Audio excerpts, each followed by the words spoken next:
Here's another installment of what it's like to go to war. In this video, I want to discuss confusion. I think most militaries around the world, they have an exceptionally good training process, and they do their best to try to prepare warriors for what you're going to experience on the battlefield. So there's going to be noises from weapons going off around you, and there's going to be helicopters over your head and vehicles on the ground, and sometimes jets away above them and rockets flying on both sides, as well as everything that the enemy is throwing at you.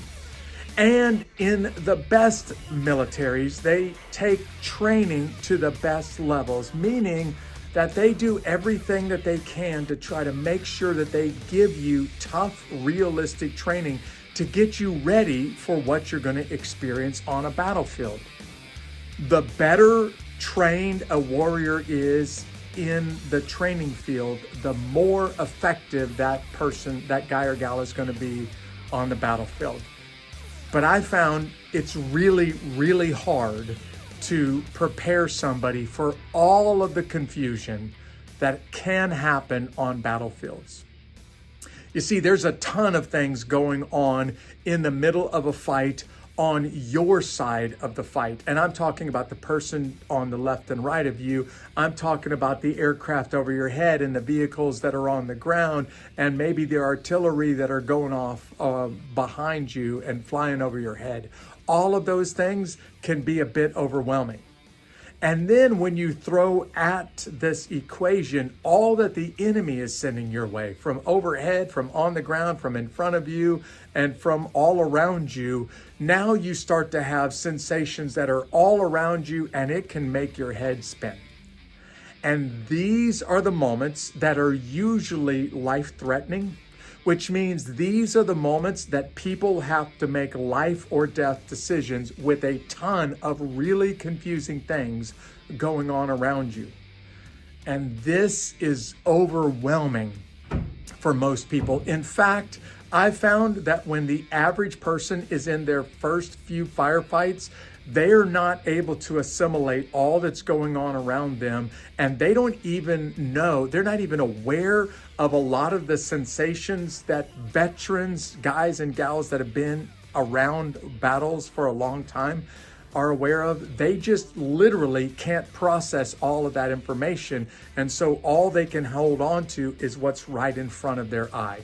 Sometimes this is referred to as looking at the battlefield through a soda straw, because a straw gives you just a very small, very tiny picture of what's immediately in front of your eye. But the truth is, in every battle that I've ever been part of, in every battle that I've ever studied in history, there are many things going on all around you that soda straw won't pick up.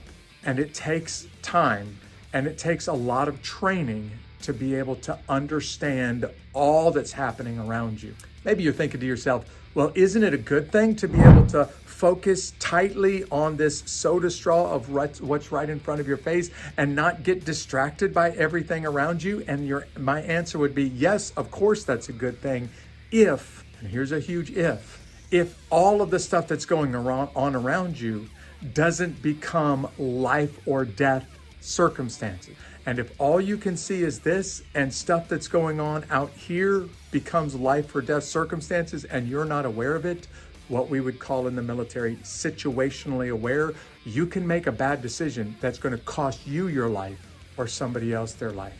So if you're saying, Jeff, I've never been to war before, I'm learning from you what it's like to go to war, and if the confusion that I'm describing, if it's really that significant, then how do I get ready for it?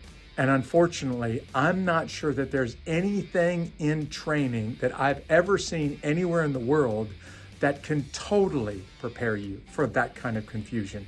I do believe that the more realistic the training is, the more you will be prepared for the first time that you're exposed to that kind of confusion. So my challenge for everyone serving in the military watching this video is make sure that you are getting the opportunity to go through the most realistic training humanly possible. If you want to be situationally aware, when you're in the middle of your first big fight. Because if you make the training really, really minimal, the confusion of that first few fights can be so overwhelming that you may make a decision that costs somebody their life. So here's just a few thoughts for you on what it's like to go to war, and maybe a piece of advice for you that are serving in the military on how you can prepare as much as possible for the confusion of the battlefield. See you next time.